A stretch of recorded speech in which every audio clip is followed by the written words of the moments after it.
देश भर में इस वक्त यूजीसी के नए नियमों को लेकर विवाद चल रहा है। पिछले दिनों यूजीसी के नए नियमों को लेकर सड़कों से लेकर सोशल मीडिया तक विरोध देखने के लिए मिला।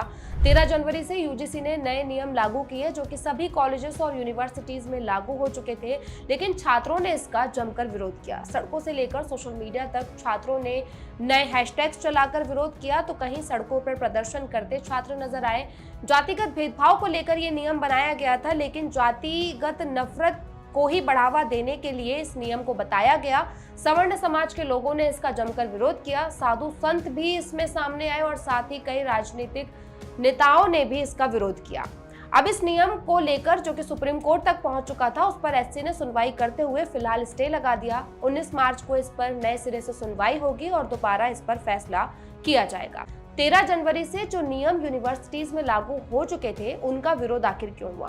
दरअसल सुप्रीम कोर्ट ने रोहित वेमुला केस पर सुनवाई करते हुए यूजीसी को नियम बनाने के लिए कहा था। जातिगत भेदभाव के चलते जो छात्र प्रताड़ित होते हैं, उनकी देखभाल करने के लिए कुछ नियम यूजीसी को बनाने के लिए कहे गए थे। यूजीसी ने नियम भी बनाया, 13 जनवरी से इसे लागू भी कर दिया। इस नियम के तहत यूनिवर्सिटीज में पढ़ने वाले एससी, एसटी और ओबीसी के जो छात्र हैं, उन पर जो प्रताड़ना होती है उसके लिए एक शिकायत कमेटी गठित करने को कहा गया था, लेकिन सवर्ण समाज इसका विरोध करने लगा। उनका मानना था कि इस तरह से कई छात्र झूठी शिकायतें भी करेंगे, जिसकी वजह से सवर्ण समाज के छात्र का करियर बर्बाद हो सकता है।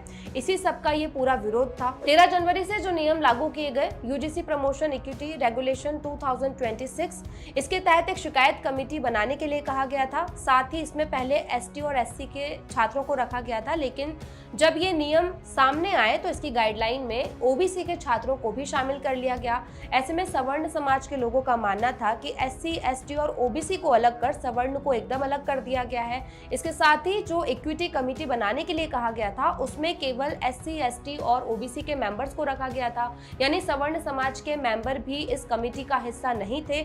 इसी सब का ये पूरा विरोध था जो कि सड़कों तक देखने के लिए मिला। लंबे समय तक ये विरोध प्रदर्शन होते रहे, छात्रों ने इसका विरोध किया।